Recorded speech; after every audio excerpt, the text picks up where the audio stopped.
Então agora, boa noite a todos que estão presentes, boa noite pessoal que está em casa, pelo Facebook. Tivemos um pequeno atraso hoje, mas nada que vai impedir da nossa palestra acontecer. Então, boa noite a todos, que nesse momento possamos agora fechar os nossos olhos, unidos em pensamento, em energia, segurando as mãos da espiritualidade presente, agradecendo a Deus pelo dia de hoje.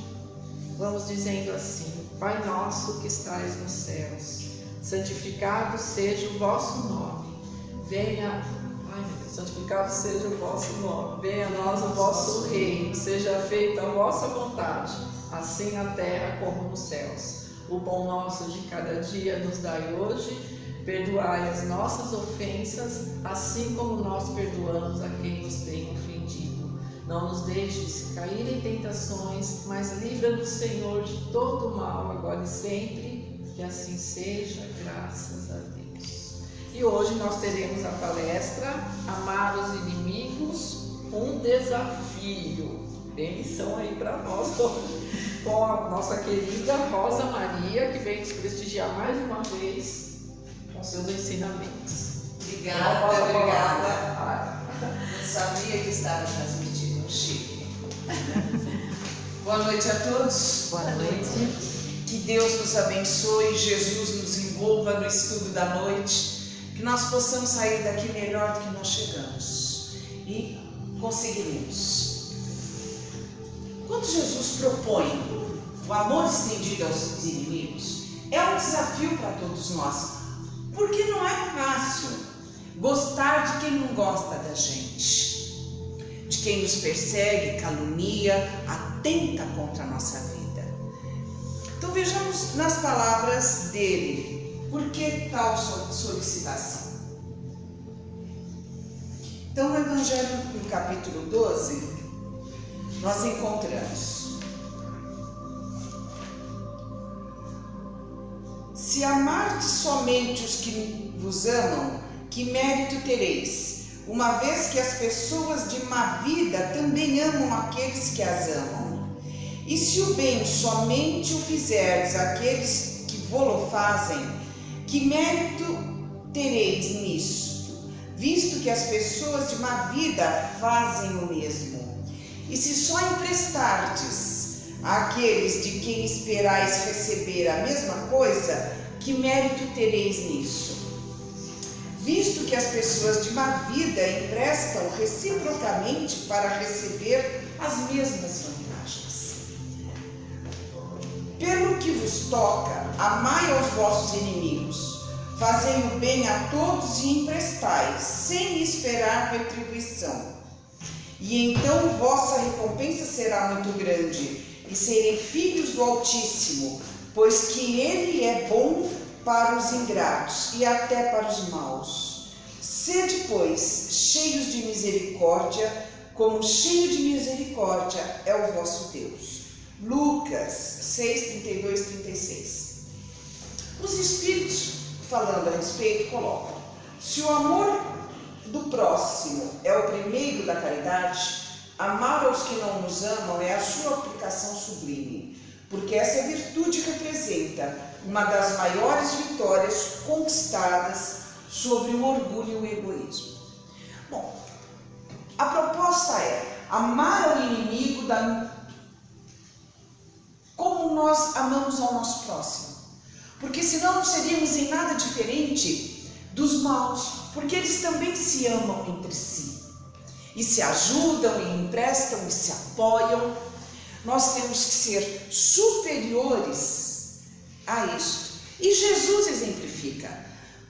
No momento supremo do assassinato dele no Gólgota, ele pede perdão aos inimigos.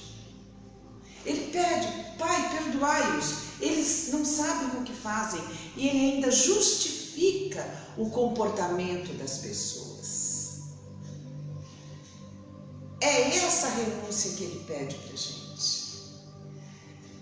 Mas como? Hoje nós não temos mais os duelos como se tinha antes, né? Marcava-se o duelo, rua, juntavam-se pessoas, torciam para este ou para aquele, era com arma ou com espada. Hoje a espada não é mais usada da mesma forma, compõe um uniforme ou como um adereço, não mais, ou em esportes olímpicos, não tem mais o mesmo uso que alguns séculos atrás ela teve no duelo. Não que não hajam guerras, não hajam contendas, estão aí as facções, estão a guerra atualmente, e tem as guerras internas, tem as discussões entre países, discussões entre famílias, entre cidade, entre pessoas. Tivemos uma este final de semana em Foz do Iguaçu, por ideias divergentes, intolerância, e 2 homens tolos prejudicam a existência. Os únicos culpados são eles 2. Muito bem. Porque tem opiniões opostas, são inimigos. Nós estamos vendo isso ocorrer não só no nosso país, mas no mundo todo. E é a esse inimigo que Jesus pede que nós amemos. Quando nós vemos o que o médico fez, dá raiva dele. E ele pede que amemos. Ele não é o nosso inimigo pessoal, mas é o inimigo da ordem, é o inimigo das pessoas. Teve um ato covarde que pode ocorrer com qualquer um de nós em situação semelhante de anestesia. Independente se é homem ou mulher. Isso acaba estendendo uma raiva à classe, à profissão que ele tem, e a gente fica com dificuldade de interagir com essas pessoas. Mas Jesus está pedindo que ame os 2 homens intolerantes de Foz do Iguaçu, está pedindo que ame o médico inconsequente. Não é uma proposta fácil. Não é. Como eu vou amar um homem que comete um estupro? Ou pode ser uma mulher, que mulher também desrespeita, violenta crianças e outras pessoas.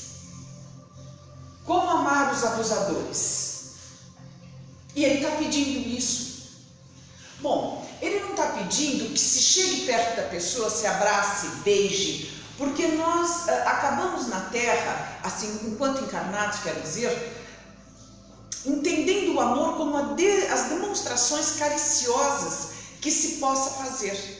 E o amor transcende isso, é muito mais do que isso. Você não precisa estar agarrado com alguém, abraçado, beijando, para dizer que ama, mas nas suas atitudes. O Livro dos Espíritos traz uma proposta com relação a isso. Deus, quando nos coloca diante de uma prova, Ele nos ama menos? Não. Deus fica abraçando e beijando a gente? Não. E como a gente tem tanta certeza que Ele nos ama, por que nós sentimos esse amor? E nós sentimos pelo ar que respiramos. A partir do ar que Ele nos dá. Nós não sabemos quem é Deus. A primeira pergunta do Livro dos Espíritos é: o que é Deus?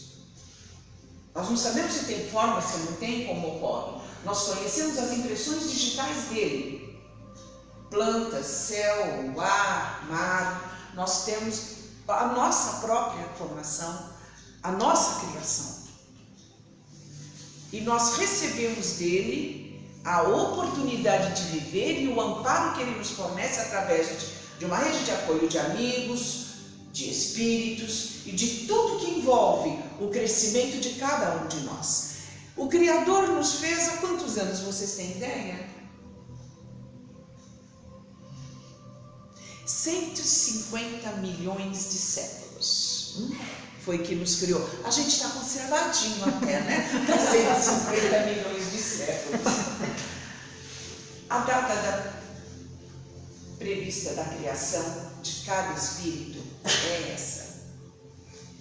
Nós vimos evoluindo ao longo dos milênios e chegamos no ponto em que estamos. Ele nos ama tanto que nos orienta. Então, na parábola de Adão e Eva, ele procura Adão e Eva que representam uma obra da criação, não que sejam os primeiros. Não dá para levar o pé da letra. Representa machos e fêmeas. Um deles errou, cometeu um equívoco e sabia que não podia ter feito, porque estava gravado na consciência dele o comportamento que deveria ter. O que faz a pergunta, o que gera uma pergunta no livro dos Espíritos: se a lei de Deus está gravada na nossa consciência, por que é que temos que falar dela? Porque a gente esquece. Então necessita que o pai volte a falar dela. O casal ali cometeu um deslize, que não é necessariamente comer uma fruta, mas pegar algo que não lhe convinha, que não pertencia, mas era bonito, gostoso e cheiroso e achou que devia de ter para si. Foram lá e pegaram. Quando a mulher pega, sugerido, inspirado por outra criatura, no caso representada por uma serpente, mas isso é uma alegoria, inspirado. Ela acatou porque quis. Ela podia ter dito não. Quando ela oferece isso para o homem, ele também não podia ter dito não? Ele podia ter dito, minha filha, mas não nos convém. Só que ele não fez isso. Então a decisão do casal, dos representantes, pela atuação do seu livre-arbítrio, foi usufruir daquele bem. Feito o dano, eles se escondem. E o Criador os procura, os encontra. Eu estava pelado, bem na frase do me vi nu e fugi.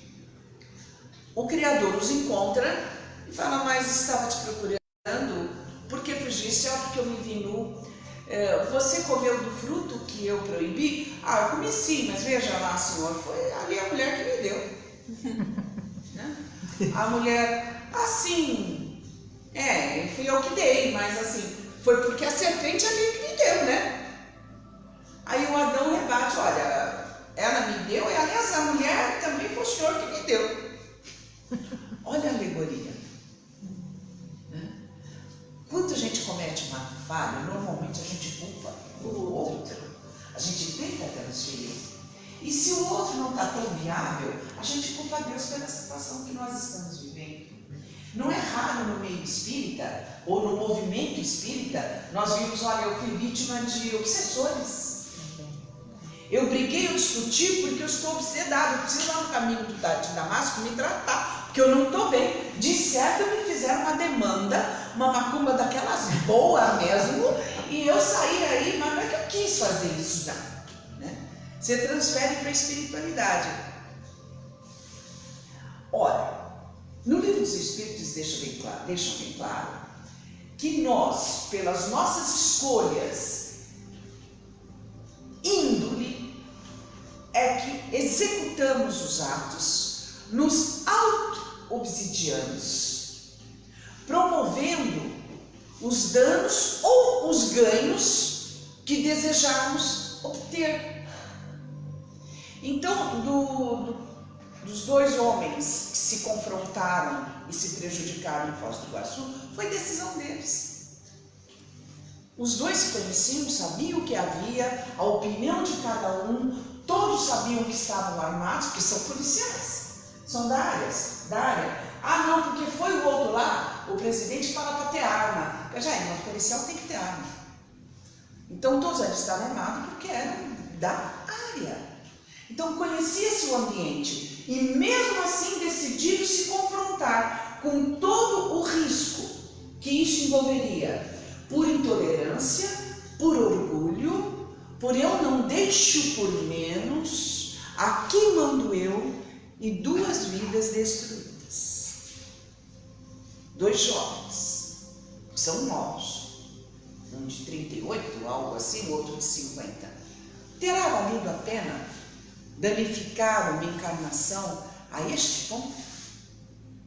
Para os dois. E todos os envolvidos ali, acirrando o ânimo, aí passam para a política, culpam a política. As pessoas se dividem lado A, lado B, acirram as discussões, tornam o ambiente empestado de fluidos pesados, sacrificando toda a nação, toda a população, população brasileira numa esfera psíquica danosa e doentia. Qual é a fórmula do Einstein? Pensamento é o quê? Pensamento não é matéria? Pensamento é energia viva? Como é que os espíritos se comunicam com a gente? Como é que eles falam com a gente? Pensamento. É a fala. Quando a cobra, a serpente, falou com a Eva, falou como? Pelo pensamento. Porque serpente não fala. O animal em si não fala. Mas o espírito fala pelo pensamento. Ela representa alguém que foi inspirada pelo mal, com ideias rasteiras que ela acolheu, mesmo tendo na consciência que aquilo não era devido, influencia o outro para que aceite, e o outro acata, sem coragem de se colocar, olha, isso não é bom para nós. E a gente vê isso em contendas como desses dois homens. Faltou a voz da razão, mesmo que a lógica apontasse que a situação era de alto risco e indevida. Poderia ser evitada dos dois lados. Então, quando o homem comete essas incúrias, ele arca com as consequências que advirão da escolha. Não, mas ele é meu inimigo, ele é meu antagonista. E Jesus coloca, olha, é para amar o inimigo como o seu próximo. Não tem o duelo da espada, mas tem o duelo das ideias. Tem o duelo do eu mando mais, eu posso mais. É esse orgulho de raça, de time, de escolhas, de política, de etnia, que tem que ser combatido dentro de cada um de nós a qualquer custo. Então, se Einstein, voltando a Einstein, e nós vamos fazendo assim esses pulinhos para alinhavar o raciocínio. Então, a gente já sabe que a comunicação se faz pelo pensamento, que todos os espíritos se comunicam pelo pensamento, encarnados e desencarnados também. Quando estamos encarnados, nós recebemos a inspiração dos espíritos com os quais nos afinamos, bons ou ruins, de acordo com também as nossas escolhas, boas ou más, de acordo com o nosso caráter.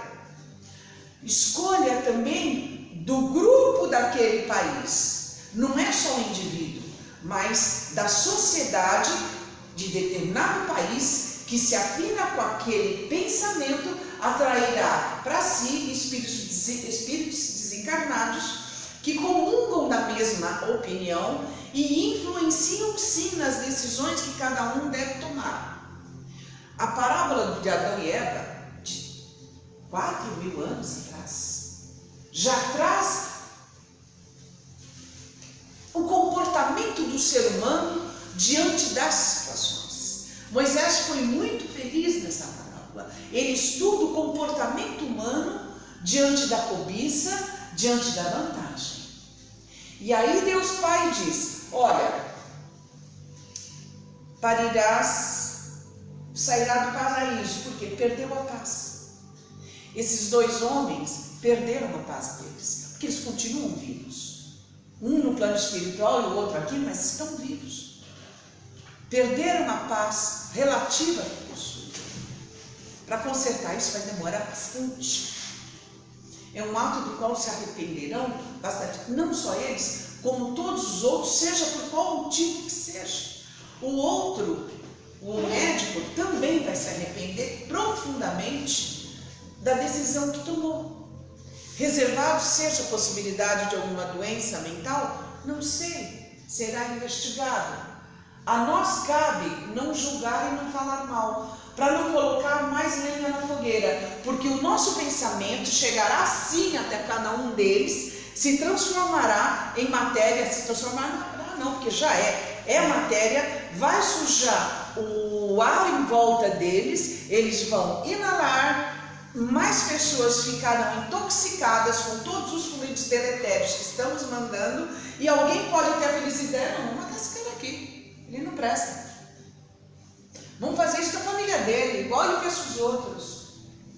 Em várias situações, veja o perigo do pensamento de acordo com as nossas escolhas.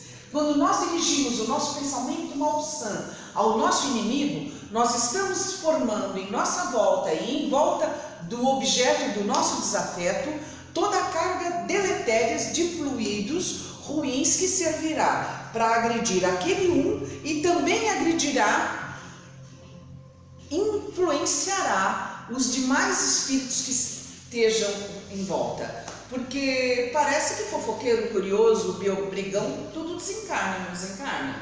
Todos desencarnam. E aí eles pegam lá aqueles fluidos, que é matéria, pegam e levam. Tá ali 2, tá lá no McDonald's. Como aconteceu há bem pouco tempo no Rio de Janeiro. Estou fazendo um pedido. Achei que o rapaz não me atendeu bem, ou não deu o desconto que tinha, ou seja, cara chato, vou e mato. Espíritos desencarnados em volta influenciam. Você não tem que tolerar. Você é um homem, um funcionário público, acho que era bombeiro o homem, né? Era militar, né? Não me lembro bem a profissão do agressor. Você não pode aceitar que um atendente de uma loja de lanches vai lhe desafiar. E ele vai lá e tira a vida do rapaz. Ele foi influenciado e acatou porque quis. Aquilo nem sempre dele já vinha a personalidade belicosa, mas a decisão de atirar por uma coisa tão pequena vem por influenciação. Inspiração é aquilo que vem de fora. É o quadro que o pintor, que o artista executa porque foi inspirado. Intuição é aquilo que está dentro de nós. Que a gente, puxa, se eu for por aqui é uma roubada, não convém, ou convém, essa ideia é boa, que nós já conhecemos aquele assunto e podemos fazer. Essa é a diferença entre intuição e inspiração. Da mesma forma, agora vamos lá até o Einstein. Pensamento e matéria. Matéria é igual a quê? Lembra da formulinha? Lembra da formulazinha? Energia é igual a matéria vezes a velocidade da luz. Não é isso? Qual a velocidade da luz? 300. Tá bom, hein? Eu tive que procurar. Não tem bravo, não. 360 mil quilômetros por segundo ao quadrado. É rápido, né? É essa velocidade que o pensamento da gente chega a outra. Jesus disse: daquilo que fala a boca está cheio o coração. Ora, se eu emito pensamentos deletérios ou palavras deletérias na direção de quem quer que seja, aquilo já existe em mim. Então me sujou. Eu estou projetando para o outro que está lá do outro lado. Sei lá, ele está lá no Oiapoque. Eu estou discutindo com esse cidadão pela internet. Está longe, estou aqui pelo meu celular, estou no computador. A gente não vai se ver nem nada, ele nem sabe quem eu sou. O pensamento demorou quanto tempo para chegar? Não. 360 mil quilômetros por segundo. Chegou rápido lá no Oiapoque. Chegou na Rússia, chegou na Austrália, chegou em qualquer lugar. E ele se materializa lá. Então a sujeira fica em mim e eu jogo a sujeira para lá. Deixo o ambiente lotado de fluidos deletérios. E aí a gente não entende por que as coisas não dão certo, por que o corpo dói. E aí voltamos a Jesus. É uma boa ideia amar o inimigo, hein? Porque isso está uma roubada. Por isso ele sugere isso. Aquele que ama o inimigo se liberta. Mas olha, pera lá, eu não vou conseguir chegar perto, ter uma vida de relação com essa pessoa que eu não gosto. Eu me sinto mal quando ela chega no ambiente. Eu não quero ficar nem no mesmo ambiente. Muito bem, a proposta não é que você trate essa pessoa da mesma forma como trata o seu amigo. A proposta é que você não pense nela.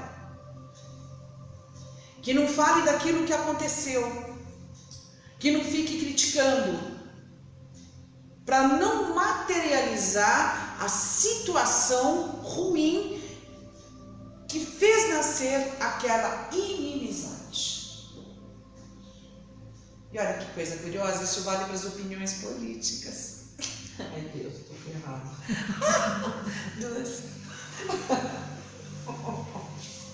Eu parei de discutir na internet depois que eu preparei essa aula. Tem tanto para discutir, tanto. Eu não vou discutir mais. Não, eu parei. Parei por isso, exatamente por isso. A gente passa mal e passa. Hã? Por a gente passa mal, né? Porque às vezes Sim. você responde à altura e você se arrepende logo em seguida. Sim. Quem ruim. Já falou, Vi que eu falou. sujei minha casa, sujei meu ambiente. Fiquei adoecida. A mulher estava me parando, eu batendo boca com ela. E achando que estava legal. Estava com problema na perna, tinha que repousar. Eu falei, você está me dando um dia de repouso tão divertido. Ficava perturbando a mulher. Como uma zombeteira, como um espírito atrasado. Aí eu leio isso, preparando essa aula, falei, gente, que espírita estou querendo ser? Como assim? Eu estou agredindo uma pessoa porque ela pensa diferente de mim? Com que moral eu posso chegar numa casa espírita e estudar junto com todo mundo? Se meu exemplo é pífio, que educação eu estou dando para minha neta, para os meus filhos? Que ambiente eu estou criando para mim? É assim que eu digo que sigo Jesus? É assim que eu digo que sigo a Kardec? Que sou espírita? Eu estou tentando ser. Aí lembrei que o Kardec nunca destratou seus detratores. Ele respondia a todas as cartas, por piores que fossem as calúnias, sem nunca agredir ninguém. Mais perto, aqui perto de nós, aqui em Minas, em Sacramento, Eurípides Barçanufo educou, confrontou seus atacantes, sem nunca ter ofendido. O outro pode pensar diferente de você. Ele tem o direito disso. E isso não o torna menos filho de Deus que cada um de nós. A vergonha foi tanto que eu nunca mais discuti. E não vou discutir mais. Não sobre isso. Em absoluto. E agora, depois desse crime dos dois, olha a que ponto chega. Isso nasce nesses bate-boca. Com certeza, ficavam discutindo com diversas pessoas. A pessoa fica intoxicada de ira, de vontade de agredir e não mede consequência. Nosso papel é orar pelos dois, e muito, e pela família deles, os dois. Eles foram inconsequentes, mas são filhos de Deus. E estão sofrendo. Podia ser um parente nosso, um filho nosso, que num momento de loucura, pá. Mas não tira deles a condição de filho de Deus. Fica a lição também de não brigar por poderes temporais. Hoje nós estamos aqui no planeta. Hoje o governante do Brasil é A, o governante dos Estados Unidos é B, e assim sucessivamente todos os países. Tudo isso muda. A lei humana muda. Os governantes prefeitos, a forma de dirigir um país também muda. E toda a população inserida naquele grupo precisa vivenciar aquelas provas. Se nós tivermos na nossa frente que o objetivo é melhorar eticamente, moralmente, que comecemos já. Porque só isso vai tirar esse panorama ruim de cima do Brasil. Nós vivemos o drama da corrupção há 500 anos. Até quando nós vamos permitir que isso aconteça conosco? Talvez a gente precise reencarnar aqui de novo. Além dos nossos familiares que seguirão, nós também precisamos de um lugar para voltar. E aquele que eu odeio, eu posso renascer lá. Eu nunca esqueço da história do Gregório. Sempre eu lembrava do Gregório aqui, porque eu nunca mesmo. O Gregório, ele era chefe de uma determinada região, no umbral. E ele era italiano hoje. Se você vai e faz algum... você vê, o que acontece lá no plano espiritual é formado aqui. Então ele julgava quem cometia os erros e condenava a determinadas situações. Só que o Gregório, em vidas anteriores, havia sido filho de uma senhora europeia, poderosa, rainha pelo jeito, intolerante, muito má, e ela criou um filho desse jeito. Ela foi reencarnando várias vezes na África, fez muitas pessoas escravas, judiou muito. Então ela teve como missão de aprendizagem África. Ficou numa região da África uma vez, voltou, a segunda ainda por necessidade de aprendizagem, voltou mais 3, por amor. Pegou tanto amor ao povo, às raízes, à cultura, um espírito nimbado de luz, uma trabalhadora incansável, o Divaldo nos narra no livro, a responsável por educar os irmãozinhos mais primitivos das aldeias, porque ela falava fluentemente todos os dialetos. Diz que era uma senhora veneranda, linda, e ela se mostrava na condição física onde melhor fosse reconhecida, ou negra, alta, baixa, de acordo com a tribo, para que houvesse afinidade. Aquela altiva, nobre, aprendeu qual era a verdadeira riqueza. Podia estar em outro planeta. Ela evoluiu bastante. O filho, todavia, que ela ajudou a transviar, estava no umbral. 600 anos no umbral. E essa mulher orando pelo filho e pedindo para os espíritos de luz que intercedessem pelo filho. Nós podemos afirmar sem medo de errar que Deus está no umbral, Deus está no inferno, Deus está nas zonas inferiores. Como que Deus está lá? Através dos seus servos, dos seus trabalhadores. Ele se representa e ali ele socorre, ele ampara, ele resgata.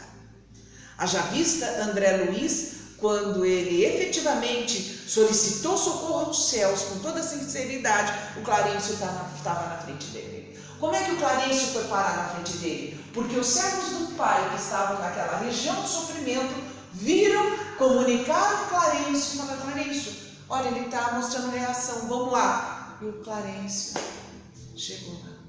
Então Deus está no inferno com todos os seus anjos para elevar os seus filhos sempre. Essa mãe não desistiu do filho. Por que ela não desistiu? A nossa mãe, ex-alteza, que descobriu que a verdadeira nobreza é a de caráter.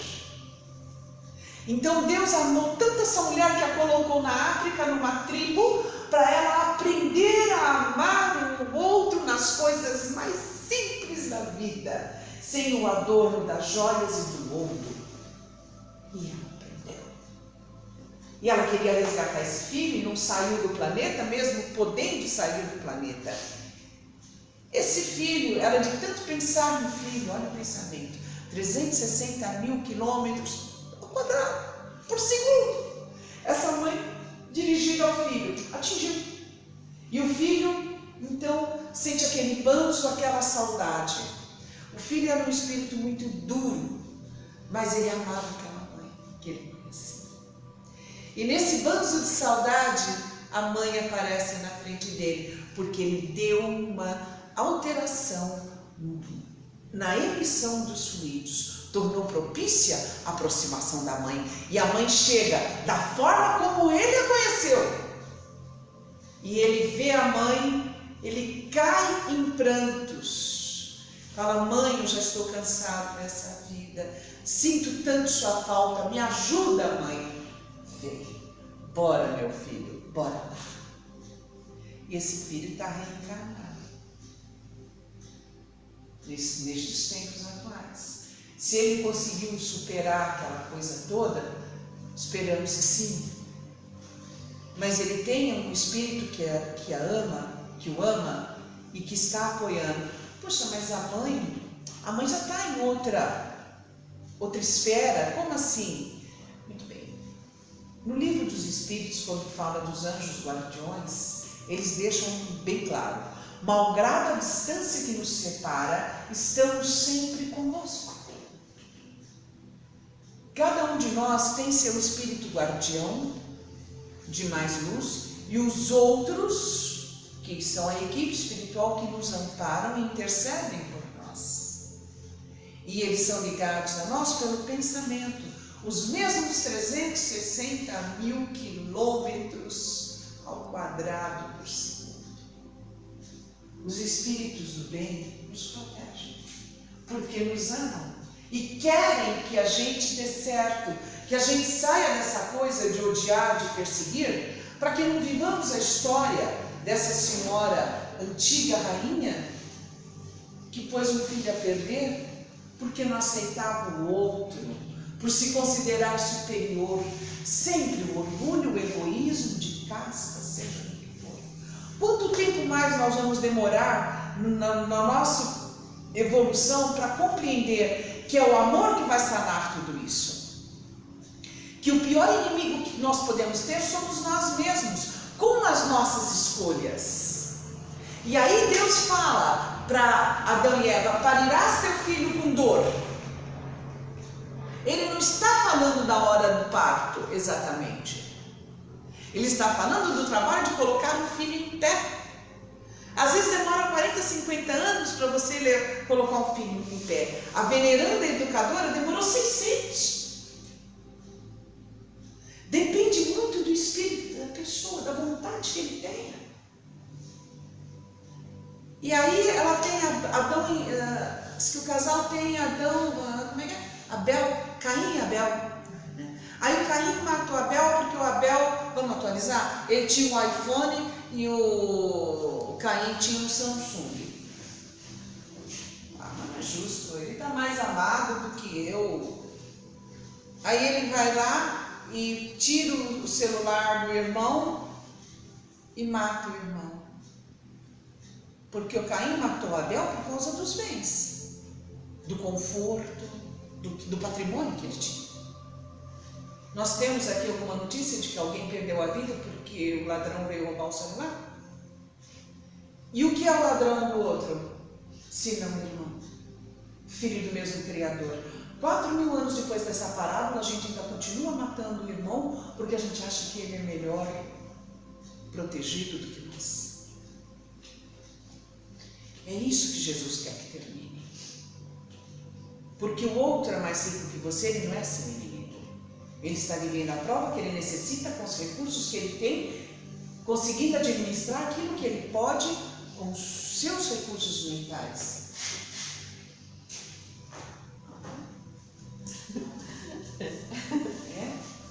Não, pode terminar, senhora. Eu falei esquertinha, né, aquela hora? Porque normalmente as pessoas levantam, né? O responsável pela tarefa da noite, ele levanta, então a gente já sabe, o Big Bang levantou, é hora de terminar. A gente está dando uns continhos, você chegou atrasado, mas ela pode finalizar, né, gente? Pode, claro que pode. Porque eu não quero atrapalhar, porque tem horários, período de exibição, né? Não, pode ir. Então, para fundamentar ainda mais o raciocínio da proposta, o desafio que Cristo trouxe, o inimigo sempre vai ser aquele que não concorda com a gente. E o nosso inimigo pessoal é o nosso orgulho, é o nosso ego, que faz encarar o outro como inimigo.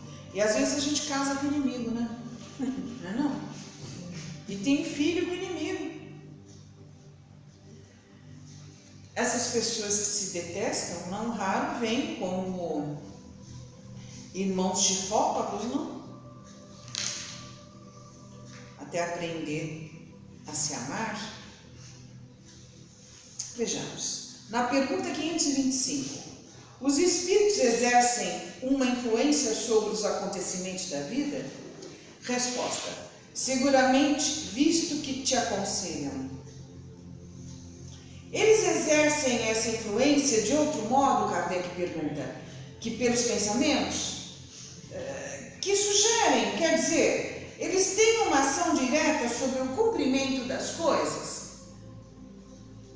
Resposta: sim, mas eles não agem nunca fora das leis da natureza. Imaginamos injustamente que a ação dos espíritos não deve se manifestar senão por fenômenos extraordinários. Não são só por fenômenos extraordinários. Não é o que a gente vê no filme do Harry Potter. Não tem a varinha mágica. Quiséramos que nos viessem ajudar por meio de milagres, e nós os representamos sempre armados de ele fala aqui, de uma varinha mágica. Não é assim. Eis porque suas intervenções nos parece oculta e que se faz com seu concurso nos parece muito natural. Assim, por exemplo, eles provocarão a reunião de duas pessoas que parecerão se reencontrar por acaso. Eles inspirarão a alguém o pensamento de passar por tal lugar. Eles chamarão sua atenção sobre tal ponto, se isso deve causar o resultado que querem obter, de tal sorte que o homem, não querendo seguir senão seu próprio impulso, conserve sempre seu livre-arbítrio. Então, eles sugerem que vá em algum lugar, que passe por ali, mas não passam no lugar da pessoa. Inclusive, eles dão mais 2 exemplos ali. Então, vejam, os encontros que a gente tem não são fortuitos. Muitas vezes são necessários. Então, o casal que se une é necessário. Os filhos que se unem ao casal também é necessário, não é fortuito. Aí ele dá mais 2 exemplos. Mas o que dizer da pessoa que num duelo ia ser baleada e assim, os espíritos desviaram a bala, ou em outra situação qualquer, desviou a bala? É possível isso? Ou não? Eles não vão mexer na bala, porque uma vez depois de atirada, ela vai cumprir o seu trajeto para o qual ela foi apontada, mas sugere a pessoa se mexer. Então, aquele leve desvio faz com que a bala não atinja ou atinja em algum lugar que não seja tão danosa. Então, a influenciação sempre será pela inspiração, pelo pensamento reflexivo. Mas e o outro que foi lá morrer debaixo de uma árvore que caiu um raio? O raio foi dirigido para aquela árvore? Não. Estava chovendo, o raio ia cair mesmo em cima de alguma árvore, e o que sugeriu foi a ideia no cidadão que deveria desencarnar naquele dia, através do raio, e procurar abrigo debaixo do árvore, onde a situação pode acontecer. Então, nem tudo é milagre. Não acreditar que não existe é uma coisa, mas acreditar que tudo é milagre também não é. Apontar que sejam sempre, que foi um trabalho que foi feito, depende muito da sua ação dentro das situações. Se a gente desconfia de alguma demanda, de alguma coisa, fortifica teu pensamento no Pai. Não te atingirá. Está se sentindo seguro? Põe Jesus na sua frente. Olha, eu estou me sentindo mal aqui, acho que tem espíritos de baixa vibração. Ótimo. Mentaliza os olhos de Jesus. Já percebeu? Veja, um toque, é uma inspiração da espiritualidade. Percebeu? Já entre em conexão com Jesus. Eu não consigo nem fazer o Pai Nosso, a oração sai toda estropiada. Mentaliza o rosto de Jesus, os olhos dele. Entra naquela frequência mental dele. Vai se irradiar pelo ambiente, que se tornará hostil a quem não quer participar do bem. Haja vista os espíritos imundos. Jesus dialoga com ele. Qual o seu nome? Meu nome é Legião. Nós somos muitos. E nós não queremos nada contigo. Sabendo quem você é, Jesus de Nazaré. Jesus se abalou? Não. Gastou saliva com ele? Olha, meu jugo é leve, meu fardo é suave, vem comigo, eu te levo. Não fez. Por quê? Ele tem o direito de errar se assim ele quer, sempre tem um degrau mais baixo para ele descer. E no dia que ele quiser buscar socorro, é só pedir. batei e abrir-se-vos-á. Busque e achareis, batei e abrir-se-vos-á. Pedi e obtereis. Na ordem melhor é pedir e obtereis, busque e achareis, batei e abrir-se-vos-á. Quando nós queremos, nós buscamos e as portas se abrem. Está aí o relato de André Luiz, que não deixa a menor dúvida. Quando ele quis, ele pediu. As portas se abriram.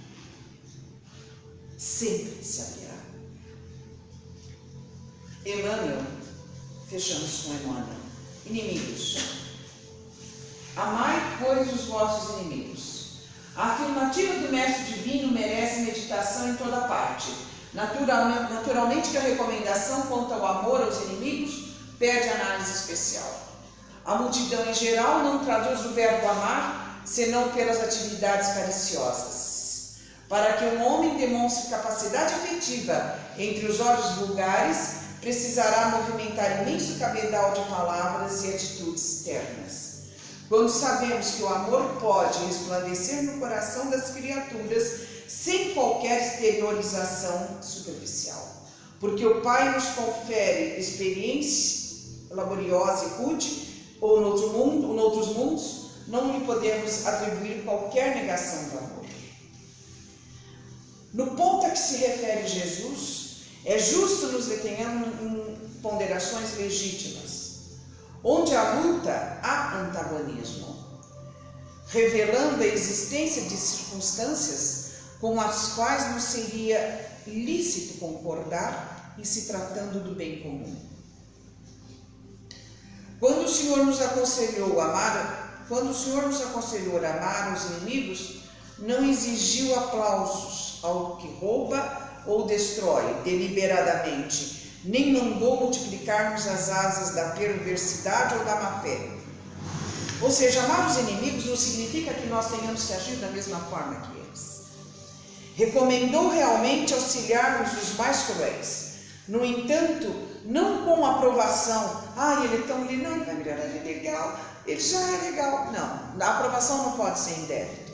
E sim com a disposição sincera e fraternal de ajudá-los a se reerguerem para a senda divina, através da paciência, do recurso reconstrutivo ou do trabalho restaurador. O Mestre, acima de tudo, preocupou-se em preservar-nos contra o veneno do ódio, evitando-nos a queda em disputas inferiores, que falamos hoje várias vezes, inúteis ou desastrosas. Ama, pois, os que se mostram contrários ao teu coração, amparando-os fraternalmente com todas as possibilidades de socorro ao teu alcance, convicto de que semelhante medida te livrará do calamitoso duelo, do mal contra o mal. Que Deus nos abençoe, que nós continuemos a estudar e nos fortalecer, e assim que percebemos um defeito, cortar. É a melhor coisa.